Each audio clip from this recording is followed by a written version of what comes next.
ले जी नाज़रीन, पीटीआई की तरफ से नया फतवा आ गया है और इमरान खान के फॉलोअर्स ने जो है वो एक नया फतवा दिया है। शौकत बसरा ने तमाम हदें पार कर दी हैं। उन्होंने कहा है कि जी उनका बुशरा बीबी के साथ इमरान खान का ताल्लुक बिल्कुल ठीक था और ना सिर्फ उनके ताल्लुक ठीक है बल्कि ये भी एक नई बात कर दी है कि इसमें कोई गुनाह नहीं है कि अगर कोई औरत जो है वो किसी की बीवी होते हुए किसी और के साथ वो लव मैरिज कराना चाहे तो अपने मौजूदा शौहर से तलाक ले ले और अपने इश्क मुआशके को पूरा करने के लिए ना जो है वो आराम से दूसरे बंदे से शादी कर ले। इसमें बिल्कुल भी कोई भी गलत नहीं है, ना ही इसमें कोई गुनाह है।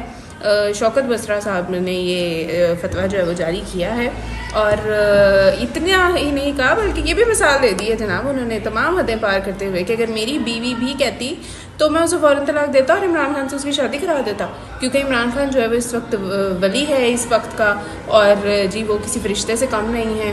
तो जनाब पीटीआई वाले जो है ना वो आपको नज़र आने शुरू हो गए हैं। पिछले तकरीबन जी 1.5-2 साल से या कह लेंगे 9 मई के बाद से ये लोग सारे गायब हैं। कहीं इनकी दलेरी नहीं नज़र आई, कहीं इनकी बहादुरी नहीं नज़र आई, ये खुद ही कहीं नहीं नज़र आए। अब जी सारे सर उठाने लग गए हैं, अब सारे बारी बारी नज़र आने लग गए हैं। हम अज़हर साहब बड़े दिलेर हो गए हैं और जो है वो मौजूदा हुकूमत को बातें करने लग गए हैं, उन्हें गीदड़ कहने लग गए हैं, वज़ीर आला पंजाब को टिकटॉकर कहने लग गए हैं और ख़ुद जो है वो बड़े दिलेर हैं, उनका लीडर भी बड़ा दिलेर है, ये आके बताने लग गए। तो भाई तब आप कहाँ थे जब से हुकूमत आई है? कितनी देर हो गई है? 9 मई के बाद आप लोग गायब हैं, तब आप लोगों की बहादुरी कहाँ जाती है? तब आप लोगों की दिलेरी कहाँ थी?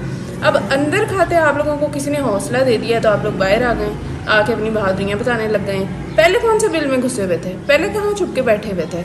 जब आपकी अंदर अपने लीडर से कोई गुफ्तगू हो गई है, कोई प्लानिंग्स हो गई हैं, कोई डीलिंग्स हो गई हैं, एक एक करके माशाल्लाह हर केस में से आप लोग बरी होते जा रहे हैं। शाह महमूद कुरैशी साहब भी बाहर आने वाले हैं, उनकी फैमिली जो है वो जगह जगह पूछती फिर रही है कि जी और कोई केस तो नहीं है, पूरे पाकिस्तान में चेक करें और कोई केस तो नहीं कि कहीं ये ना हो कि नहीं किसी केस में हमारे बाप को फंसा दिया जाए।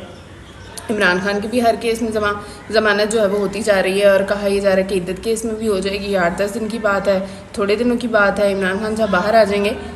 क्या हो रहा है? आवाम को भी तो कुछ बताया जाए कि क्या हो रहा है। अंदर खाते जनाब आप लोगों की डीलिंग्स हो गई नहीं है, आप लोगों ने डील कर ली हुई है, सेट सुलह सफाई आप लोगों की हो गई हुई है। अवाम को तब पता चलेगा जब अचानक से जी एक कदम एतमाद की तहरीक पहले की तरह हमारे सर पर सवार करती जाएगी और हुकूमत जो है वो फिर से बदल दी जाएगी। फिर आके कहना शुरू कर दिया जाएगा कि जी अब इतना टाइम हो गया, अब इस हुकूमत को बदल दें। ज़रा सी रोटी सस्ती हो गई है, चिकन सस्ता हो गया, बस जी बस हुकूमत को बदल दिया जाए। और पहले वो लोग जो हैं वो इम्पोर्टेड हुकूमत का रोना रोते रहे हैं, लेकिन इम्पोर्टेड पैसे मैं आपको बताती चलूँगी उनको बिल्कुल बुरे नहीं लगते। इम्पोर्टेड हुकूमत और इन्वॉल्वमेंट और इंटरफेरेंस उनको बुरी लगती है, लेकिन वही अमेरिका जब हमें एड देता है, जब हमें पैसे देता है तो तब हमें बिल्कुल बुरा नहीं लगता। भाई जो पैसे देता है ना वो फिर अपने इशारों पर न जाता भी है। जब आप उनसे पैसे लेंगे तो वो आपसे फिर जो मर्ज़ी कराएंगे। तो बात फिर से वापस लेके आते हैं कि फिर से क्या हमारे साथ ऐसा कुछ करने लगे हैं। जब हमारा मुल्क ठीक होने लगता है आके हुकूमत बदल दी जाती है, हुकूमत जो है वो बदल के तो फिर हमें वहीं पे खड़ा कर दिया जाता है। फिर थोड़ी देर बाद रोने लग जाते हैं, इलेक्शन लड़ो इलेक्शन लड़ो। इलेक्शन मुफ्त लड़े जाते हैं भाई। पाकिस्तान के पास इलेक्शनों के लिए पैसा है, अरबों रुपए लगते हैं, करोड़ों रुपए लगते हैं, आपका इलेक्शन होता है जाके कंडक्ट, और फिर आप लोग आके रजीम चेंज और हुकूमत चेंज और इलेक्शंस की कंडक्ट कराने के रोने लग जाते हैं। तो जनाब ये सूरत हाल है। ख़बर आपको मैं ये दे रही हूँ कि फिर हमारे साथ ऐसा कुछ होने वाला है, फिर हमारे साथ चेंजेस होंगे, फिर ये लोग रोएंगे जो अभी पहले रो रहे थे, अब दूसरे लोग रोएंगे कि जी अब हमें क्यों निकाल दिया, अब हमें क्यों बदल दिया।